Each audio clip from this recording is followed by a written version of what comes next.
السلام علیکم۔ آج کی اس ویڈیو میں ہمارا موضوع ہے اولاد۔ آپ کی ہر بات مانے گی انشاءاللہ۔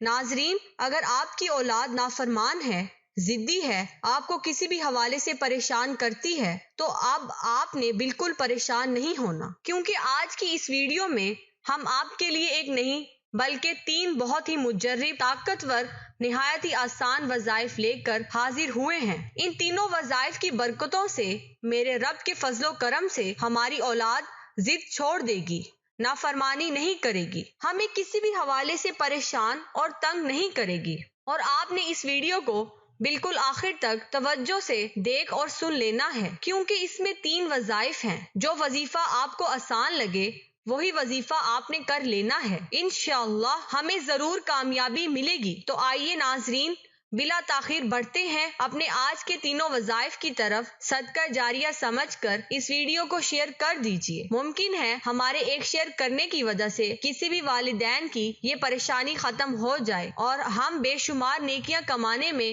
کامیاب ہو جائیں۔ تو آئیے ناظرین، اب اپنا آج کا پہلا وظیفہ بالکل توجہ کے ساتھ۔ اگر کسی کا بچہ یا بچی نافرمان ہو، ضدی ہو، یا کسی بھی حوالے سے پریشان یا تنگ کرتا یا کرتی ہو، تو ان کو چاہیے سورہ شعراء کی آیت نمبر 13، اور میں پڑھ کر سناؤں گی۔ نہایت ہی آسان آیت مبارکہ ہے، پوری آیت مبارکہ نہیں ہے بلکہ آیت مبارکہ کا بالکل آخری جز ہے، چھوٹا سا حصہ ہے۔ تو سورہ شعراء کی آیت نمبر 13 آئیے سن لیتے ہیں، پھر مزید طریقہ کار بھی سمجھ لیتے ہیں۔ بسم اللہ الرحمن الرحیم۔ اللہ یجتبی الیہ من یشاء ویہدی الیہ من ینیب۔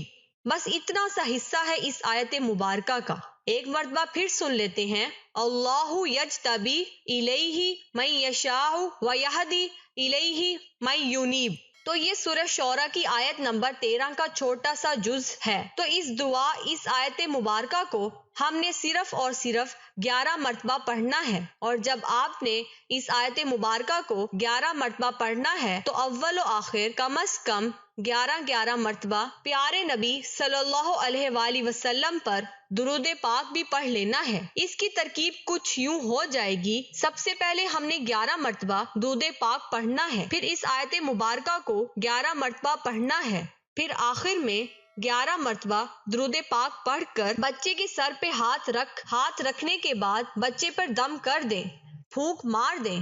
انشاءاللہ اس چھوٹے سے قرآنی عمل کی برکتوں سے ہماری اولاد ہماری فرما بردار بن جائے گی، ہمیں کسی بھی حوالے سے پریشان اور تنگ نہیں کرے گی۔ بس ہم نے یقین کامل کے ساتھ اللہ پاک کی رحمت سے با امید ہو کر اس قرآنی عمل کو کرنا ہے، تو ہمیں ضرور کامیابی ملے گی۔ ناظرین، مزید وظائف کی طرف بڑھنے سے پہلے اس عمل کی مدت حوالے سے بھی آپ کو بتاتی چلوں۔ اس عمل کی مدت تحصیل علاج، یعنی جب تک ہمارے بچے فرما بردار نہ بن جائیں، ضد نہ چھوڑ دیں، ہمیں تنگ کرنا نہ چھوڑ دیں، ہم نے روزانہ اس وظیفے کو کرتے رہنا ہے۔ چند دن کریں گے، انشاءاللہ ہمیں فائدہ نظر آئے گا۔ اور اگر وقت کی بات کی جائے کہ ہم نے کس وقت کرنا ہے، تو اس کا کوئی خاص وقت نہیں ہے، آپ رات کو کر لیں، دن میں کر لیں۔ تو آئیے اب اپنا آج کا دوسرا وظیفہ بھی جان لیتے ہیں، جو ہماری اولاد کے حوالے سے ہے، اولاد کو فرما بردار بنانے کے حوالے سے ہے۔ یہ اللہ تعالیٰ کا بہت ہی پیارا نام ہے۔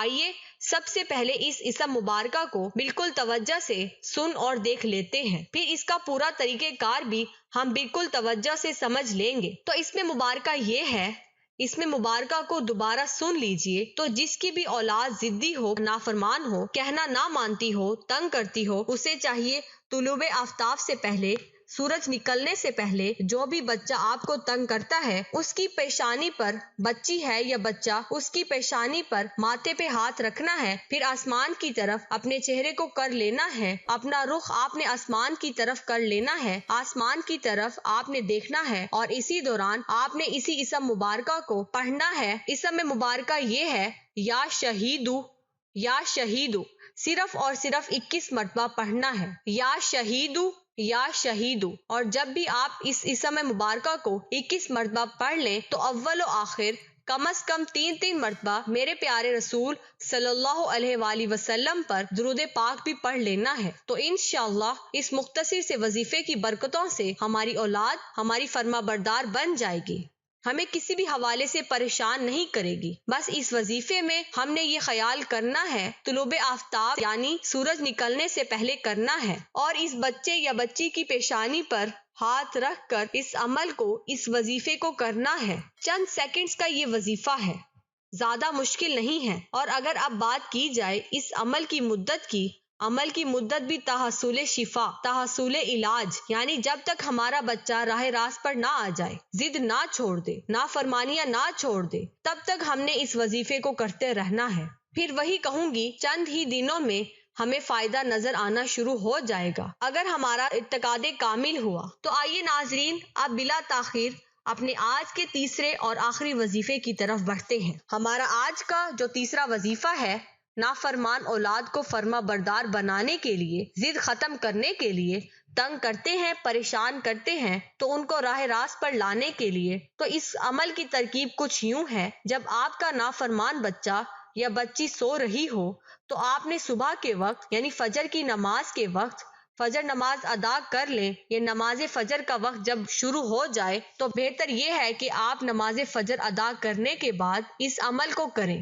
تو صبح کے وقت جہاں پر ہمارا بچہ یا بچی سو رہی ہے، ہم نے ان کے سرہانے سے 2 فٹ کی دوری پر کھڑے ہو جانا ہے۔ تو سرہانے سے 2 فٹ کی دوری پر کھڑے ہو کر صرف ایک مرتبہ سورہ اخلاص پڑھنی ہے۔ سورہ اخلاص قرآن پاک کے پارہ نمبر 30 کے اندر موجود ہے۔ بہت ہی آسان سورہ مبارکہ ہے، میں آپ کو پڑھ کر سنا بھی دیتی ہوں۔ تو سورہ اخلاص یہ ہے: بسم اللہ الرحمن الرحیم، قل هو اللہ احد اللہ الصمد لم یلد ولم یولد ولم یکن لہ کفوا احد، صدق اللہ العظیم۔ تو اس سورہ مبارکہ کو ہم نے صرف ایک مرتبہ پڑھنا ہے، اول و آخر کم از کم 3 مرتبہ پیارے نبی صلی اللہ علیہ وآلہ وسلم پر درود پاک بھی پڑھ لینا ہے۔ اور جب آپ نے اس عمل کو کرنا ہے، اس میں کچھ احتیاطیں ہیں، وہ بھی سن لیں۔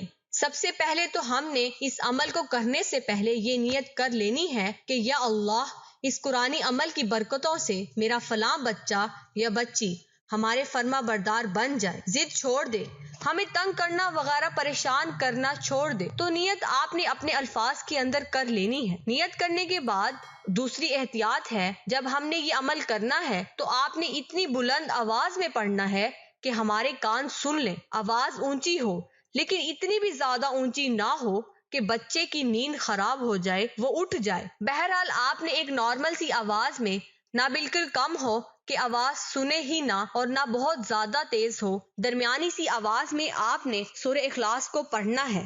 بچے کی 2 فٹ کی دوری پر، سرہانے سے 2 فٹ کی دوری پر کھڑے ہو کر آپ نے پڑھنا ہے۔ انشاءاللہ اس قرآنی عمل کی برکتوں سے، میرے رب کے فضل و کرم سے، ہمارا وہ نافرمان بچہ یا بچی ہمارے فرما بردار بن جائیں گے، ضد کرنا چھوڑ دیں گے، تنگ کرنا چھوڑ دیں گے۔ تو ناظرین، امید کرتی ہوں ہمارے آج کے تینوں وظائف آپ کو اچھے لگے ہیں۔ رسول اللہ صلی اللہ علیہ وآلہ وسلم نے فرمایا، اپنی آواز سے قرآن کو حسین بناؤ، کیونکہ اچھی آواز قرآن کے حسن میں اضافہ کرتی ہے۔ اے گناہ گاروں کو بخشنے والے، اے عیبوں پر پردہ ڈالنے والے عظیم رب، سب مسلمانوں پر اپنا رحم و کرم فرما، تنگ دستوں کے رزق میں وسعت فرما، بیماروں کو شفا عطا فرما، ہمیشہ صبر اور شکر کرنے والا بنا اور ہماری دنیا اور آخرت سنوار دے، تنگ دستوں کے رزق میں وسعت فرما، آمین ثم آمین۔ اس چینل کو سبسکرائب ضرور کیجیے گا اور کمنٹ میں درود پاک پڑھ کر ڈن لکھ دیجیے۔ شکریہ۔